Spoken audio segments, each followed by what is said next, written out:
What's up, everybody? It's your boy AB from AB_XY, and welcome to the channel, guys, and welcome to today's Strike Team Online video. Today we are talking about something that I feel needs to be addressed, and that is whether Strike Team Online is a quote-unquote dead game.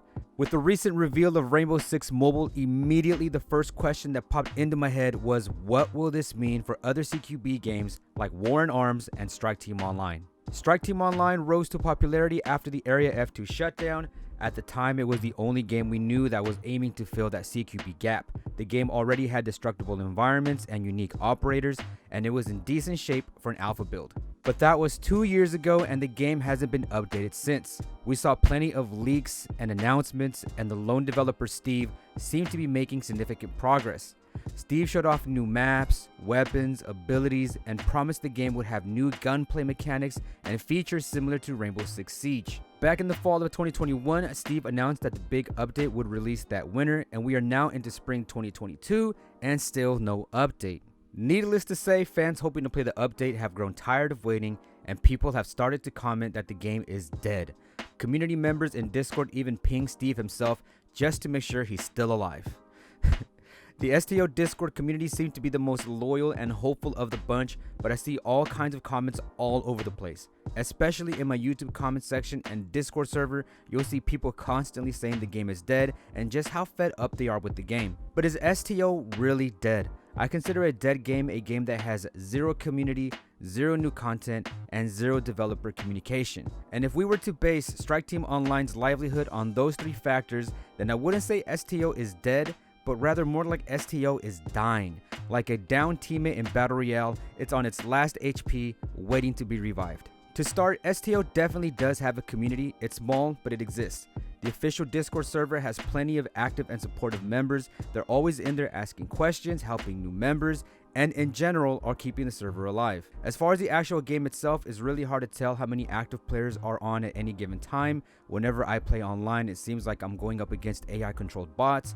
But one of the biggest downsides for anyone that would like to play the game is that the servers are currently full. I get asked all the time in the comment section about why they get an error message when trying to play, and it's simply due to the fact that the alpha servers are currently full, and they've been full for nearly 2 years. It's very unfortunate for new gamers interested in playing that just aren't able to until the next phase in testing. So the game does have a community, but it's hard to be a part of it when there isn't much to interact with or talk about. Secondly, we gotta talk about new content. Dead games don't get new content, and STO's last update was April 5th, 2020, just over 2 years ago now. It's insane to think about. We've been covering this game for so long, we've seen so many new features, and we still haven't had the chance to play any of it. Steve has shown off so much new stuff, but he hasn't released a single new weapon, no maps, and not even bug fixes or optimization. And for whatever reason, Steve disabled the CQB game modes like bomb defusal and hostage rescue, so there are even less modes than what the game started out with. I don't know what the logic behind that was or why Steve hasn't released any kind of updates at all. I've heard he was a perfectionist and didn't want to release anything until it was ready, but seriously, zero content for over 2 years for a game with expensive in-game purchases? It's a little ridiculous, and very difficult to recommend the game in its current state. Not that they could play it anyways, considering the alpha is closed. And thirdly, we need to talk about my biggest gripe with STO, and that is communication. I understand that Steve is the lone developer of the game and he has a lot on his plate. I can totally understand that he doesn't have enough time to have a social presence. I give him credit for continuously answering fan questions, but the last announcements in Discord were from March 10th, 2022, and before that, it was September 2021. Very few and far between. There was a point in time where the game looked like it was nearing completion. We saw so many ambitious features and mechanics, and Steve himself said the game was being overhauled and basically a brand new game, and it was all very exciting. But Steve still didn't deliver on his release window and has once again seemingly disappeared. He's not responding to questions, and even when he did, they were very short and almost seemed like he was getting frustrated or irritated with the community. So in my opinion, communication is very poor and we really never know what's going on with the game. It's very hard as a fan to decide whether or not this game is worth waiting for. I know a lot of people have moved on, but there are still some loyal fans who believe in the project. I myself have no dog in this fight, I'm just a fan of mobile gaming in general, but even just covering this game has been exhausting. So the question is Strike Team Online dead? And in my opinion, no, it isn't dead.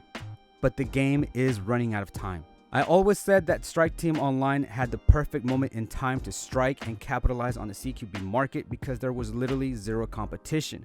But that all changed when Ubisoft announced the granddaddy of CQB would be coming to mobile. Everything I've seen from Rainbow Six Mobile is looking really good, and it's basically the originator of this type of gameplay. If you've been waiting for Strike Team Online, then I highly recommend you register for the Rainbow Six Mobile Alpha. I've got a couple videos up now if you'd like to check them out. Alpha tests are set to start in the coming weeks, so it's going to be a very exciting time. I wish Strike Team Online the best, and I hope it can still pull off some sort of miracle. I'll continue to keep an eye on the game, and I'll let you guys know of any major developments. And on that note, we're going to wrap up today's video. If you enjoyed it, then please leave a like and consider subscribing for more mobile gaming news. Thank you so much for watching, and have a blessed day. Stay safe, stay strong, and stay healthy. Peace!